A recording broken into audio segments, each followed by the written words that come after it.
August 20, nag-deliver ko kami ng mahigit 20 na maliit na to. Kasama ko si Sergeant Bulong dati, Lauro Berto. Kasi maalala ko yung panahon na yun, hinatid ko namin si boss sa airport. After na magsimba po, tapos tinatasan niya kami na mag-deliver sa number po dito para kung may speaker po. Hindi ko po malimutan yun. Kasi after ng pag-deliver namin doon, tinatasan ulit kami, kasama si Sir Paul, mag-deliver sa isang media personality, pero hindi ko na po makamitin. Sa Rockwell po, sa may furniture siya. Kung sino mang media personality ka, alam mo yan, di po ka. Anong network lang? Network lang. Puti pa lang, network lang. Huwag na po sir, mapapakinaman. Dito ba nandito? Dito ba pinadabukan ko?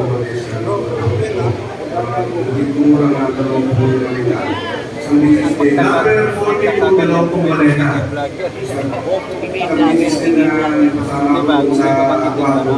Hindi ko malanda kung yung 16.5, 2024. At minsan din, nakakasan din ako na kuha ng kanila basura doon sa number 6, Panibandinisik. Diyan lang pala siya. Kinukuha ko kay Aris. Hanggang sa yung caretaker ko sa Panibandinisik. Share doon. Kanya namin kinukuha yung kanila. Dito, wala pa dito. Ang Panibandinisik ko Quezon. Dito sa mga lahat kayo, no, puro lang tititipan na habang binibigyan. Hindi ba kayo binibigyan ng balato? Wala kayong experience na bibigyan ng board nyo? Guards. Ikaw.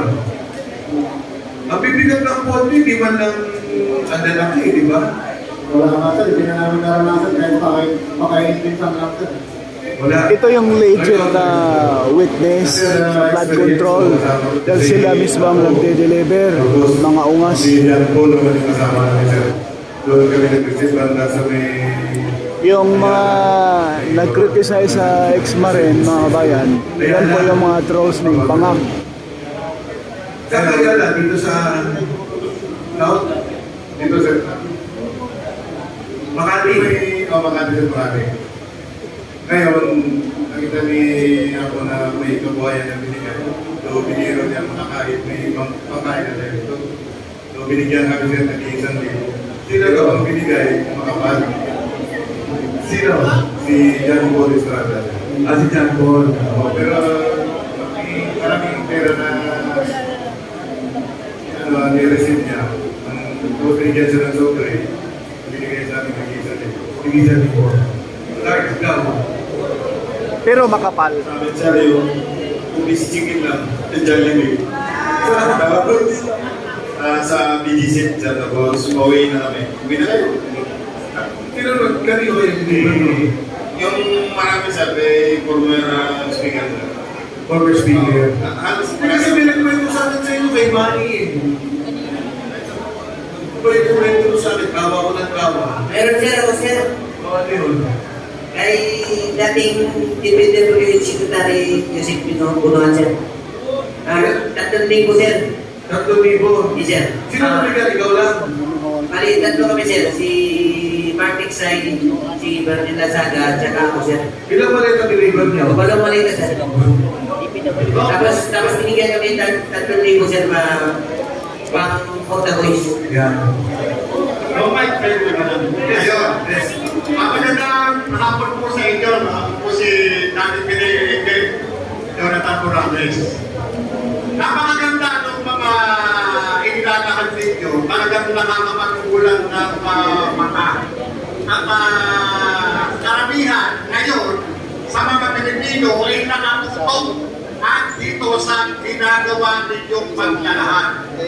Sa mga ipinakita ninyo, Wala na. kung sa mga Lubat na ikwento lahat. ninyo, mayroon akong tanong. Ito na, Sino last, ito wala. dito yung may kaugnayan sa delivery ng mali-malitang pera sa Diamond Hotel? Kung meron, magtaas ng kamay. Kung wala naman, susunod na tanong.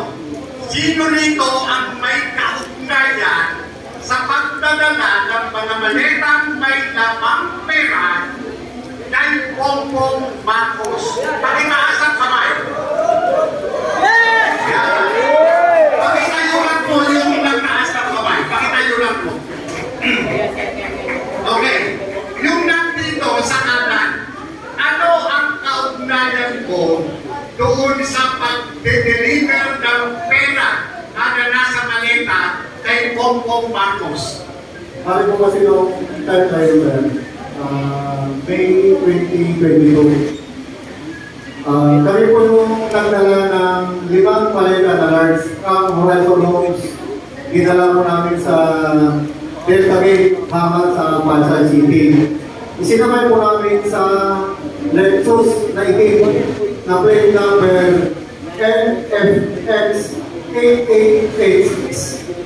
At sa kabilang apat po namin ng Hilux na buhay profit na black, plate number Kemo Alpha Foxtrot 7121. At yun po yung dinala nila sa Tubig at sa kami po sa doon sa Ilocos.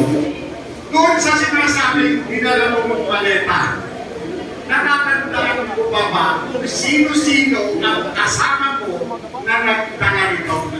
Yes sir, ang driver po namin noon ay si dati po kasama na si driver Nelson Pairan.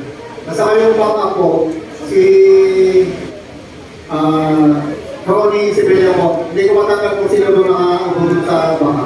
At itong mga kasama mo, mga ano ito, tauhan dito. Kasama ko po ang plano po ni Boss Kami ko. At itong mga ginagawa ninyo, pagdadala ng maleta na naglalaman ng pera, sino ang nag-utos sa inyo?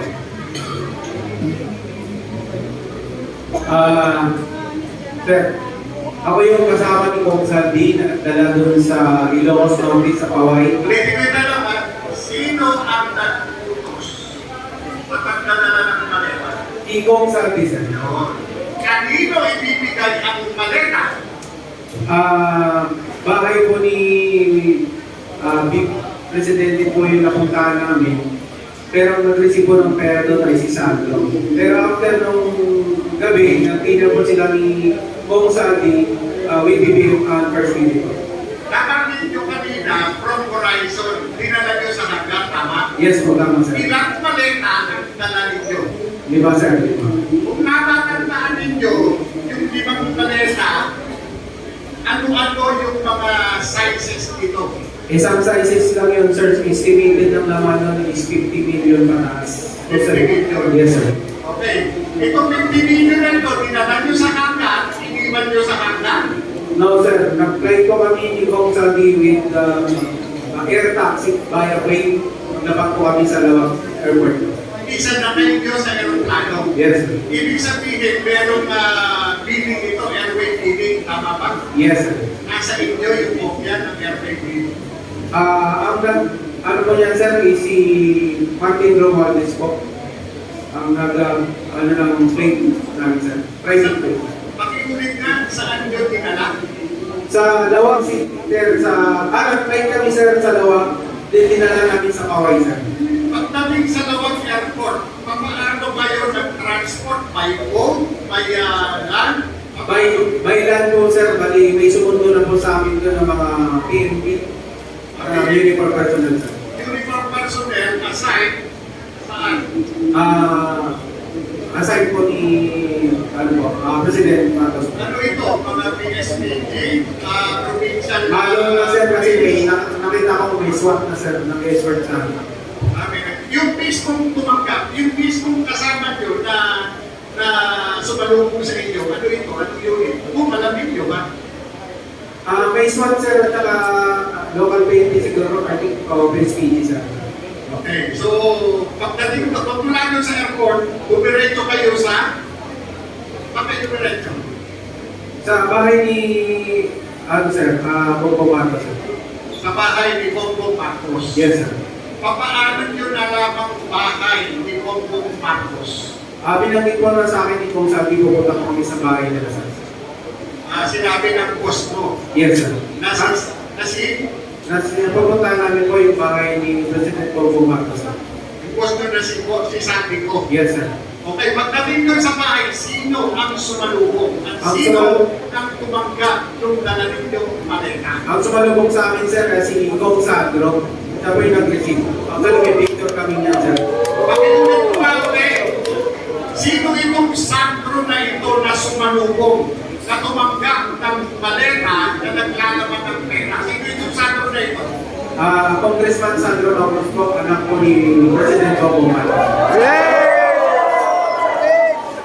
Paano ka naman nakakasiguro na itong tumanggap ng maletang dala-dala ninyo mula kay nila ay itong si Congressman Sandro Marcos? Sir, may picture po kami ni Kong Sandro po sa bahay.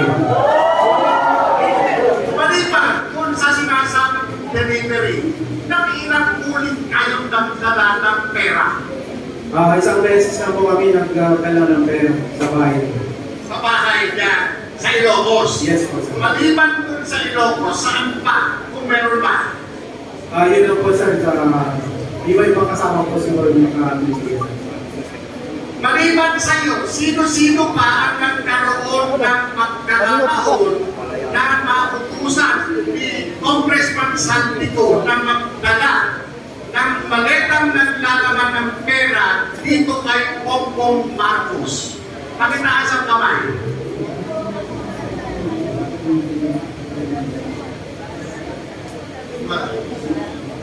Wala na? Kay Adrian Bersamin, meron ba?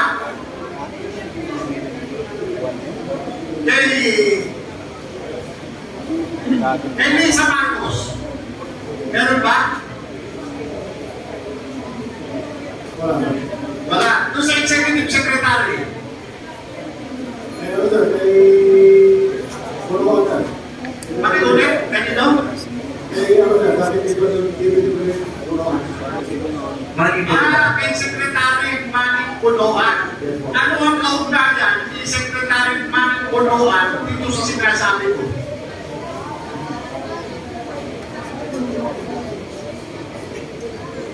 Siya, sir, yung nag-deliver.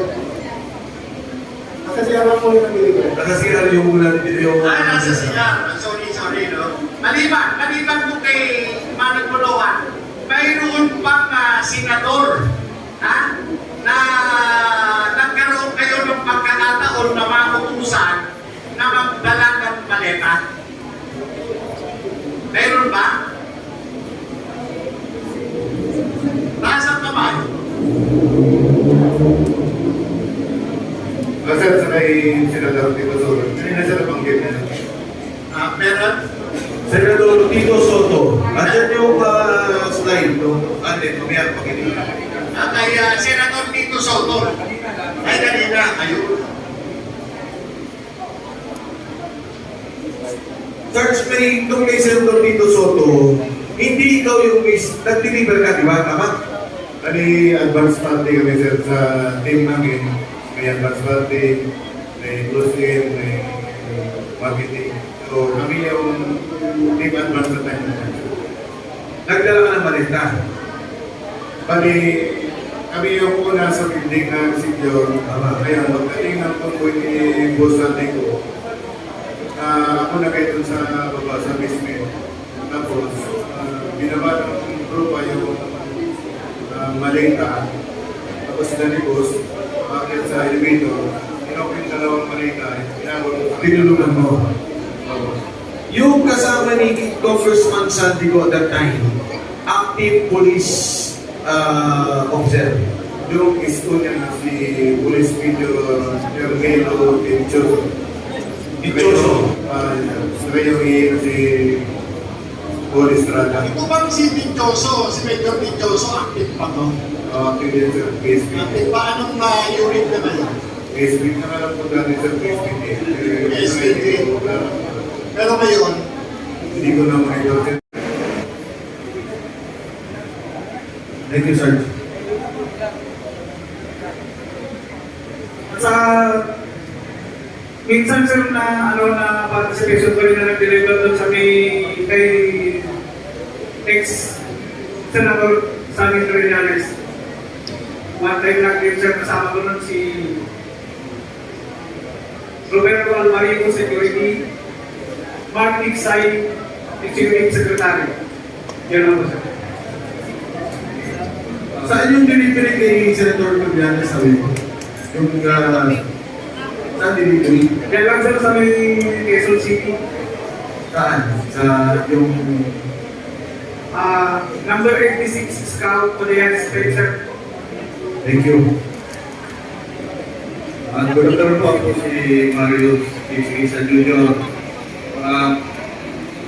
Nakita ako kay Boss Sandy noong January 2, 2025. Diretso pa ako na-assign pa ako tayo sa isang PR na taga-media na si Bernard Peralta.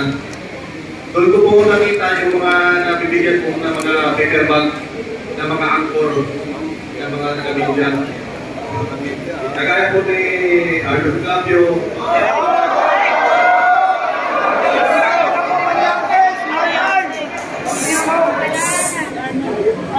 At doon lang po na at sa pinamit ko lang. Ayan, Arnold Clavio. Ayan, Jermaine. Okay ulit. Teka. Para mag-record ng mga media, ha? Para mag-record, nahimik na muna. Pakiulit nga yung una mong binanggit na pangalan na nagdi-distribute para sa media. Nasa po ako sa taga-PR po. Pangalan ko si Boss Bernard Peralta. Bernard Peralta. PR daw. And then, sino pa? Ayun po yung boss ko po. Yung mga nabibigyan ko yung taga-PR. Okay, yung actor na binanggit mo. Arnold Clavio po. Arnold Clavio. Para malinaw. Arnold Clavio. Next po nila sa Rolo, Pius Kitchen, Baro, So, sa tamang panahon, sa iyong ability, gagawin ko na lang yung listahan mo para lang malinaw. Diba? Opo. Okay. Sige. Next, Art. Gulat. Pagdating po ako ng isang beses kay nating speaker, Martin Romantes. Nagkaroon dito makikinig. 22 na malay na po. Something like my small video guys. November 21, 2022. Mas nakapatatin po din ako ng isang beses sa Pino. Sa may Las Piñas. Dating senador at dating hindi pinatuloy, ngayon senador na. Kay Mark Piña. Bali, 7 na malitang video. 30 to 40 M. Maraming salamat. Sa akin naman po sir, isang beses lang po sir, sa Jesus po nila sir. Yung kalahati kasi sir na servisyo ko sir kay Boss Sandy ko, yung kasi yung pantay ako sa bahay na ng Malaysia. Pwede ba magtanong? Senate media, meron kayong na-deliver na media na aside sa Senate? Wala. Luwag din sa isang beses lang sa paper nito mag-registrate. Yun lang po sir, participation sa kay ex-speaker sir. Then doon sa may term tama rin sir, 2 beses ako nag-deliver doon po sir. Maraming malit ako sir at naladala namin doon. 30 tama rin. Yes sir. Yun lang po sir ang experience ko bilang driver sa Ilan yung marami? 30, 20. Yung sa first na sasakyan ko sir is 20 by 50. 20 to 25 pala tayo. Marami sir, marami. Kung sa sino mo sasagot sa susunod? Sige si Wops ikaw?